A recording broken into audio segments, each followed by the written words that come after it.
Okay, so today's video is for hikers who'd love to develop their lower body strength. So if you hike often enough, you know that one of the main areas you need to have strong and steady in your body is your lower body, right? You need to have great leg strength in order to get you up and down the mountain. So what are the big muscle groups you have? You have the front of your thighs, which are your quadriceps. You have the back of your thighs, which are your hamstrings. You have the muscles around your hips and your glutes, right? And at the bottom of your leg, you have your calves. So all of these muscles need to be strong and firing and be able to support you as you're getting up and down the hill. I know from speaking with a lot of hikers that many people don't do any additional training other than hiking. And for a lot of people, that's great and that's all they need. But for other people like myself, I enjoy training and I try to do it to help improve my conditioning beyond just hiking in and of itself. So for the people who do train, we know that there's a gym and people have leg presses and leg extensions, and there's a lot of kind of mechanical ways of exercising and different machines that people use. And sometimes that can be great, but other times there's better ways to do the job.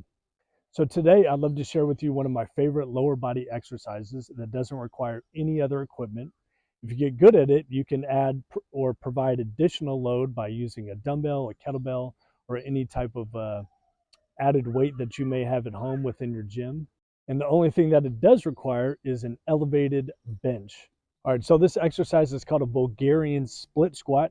Don't ask me why, and you don't need to be from Bulgaria in order to do the exercise, but it's one of my favorite exercises for a couple different reasons.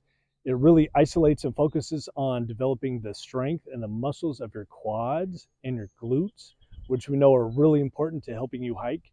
In addition to that, it puts your knee through a real deep, full range of motion, which is going to be really helpful to avoid knee pain. It's going to help you build strength within that joint. And last but not least, it helps stretch your Achilles tendon, which we know is important to have that flexibility and that range of motion within your ankle as you're hiking, if you keep your heel down in the exercise.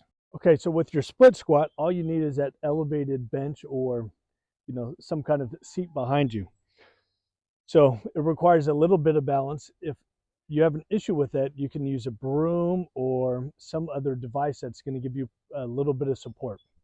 So I'm going to work my right leg first. So I've got my right leg in front of me. Now I'm going to take my left leg and either I'm going to plant my foot up with my toes down, or I could kind of drive my toes into the bench. So I don't know if I have a preference, but this feels good.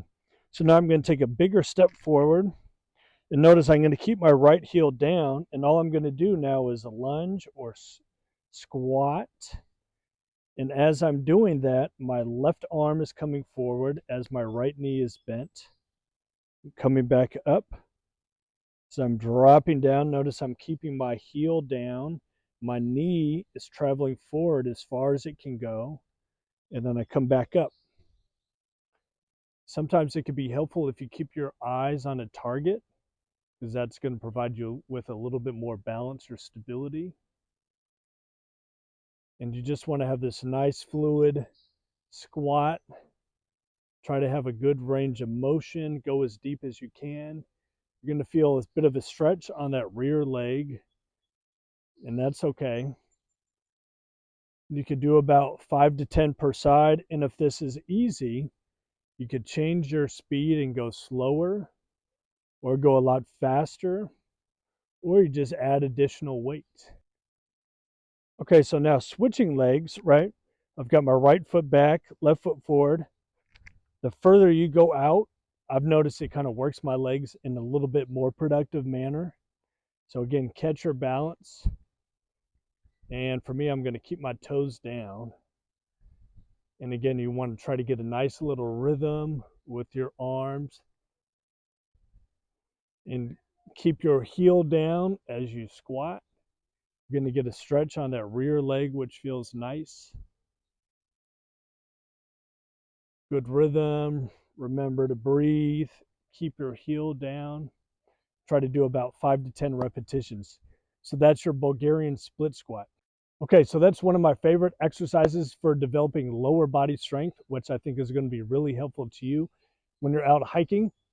So if you found this video helpful, I'd love your support. If you could like the video at the bottom of this page and also subscribe to my channel, that would be great. In addition to that, if you love to hike, but you have a lot of chronic aches and pains, maybe it's your knee or your lower back, or you have some other things going on, and it really is an impediment to you being able to enjoy your passion out hiking on the trails, I have a free workbook that would be really helpful to you. It provides some of my best mobility exercises that are sure to keep you pain-free. You could access that at the bottom of this page in addition to my home screen. And that's it for me. Thanks a lot for your support.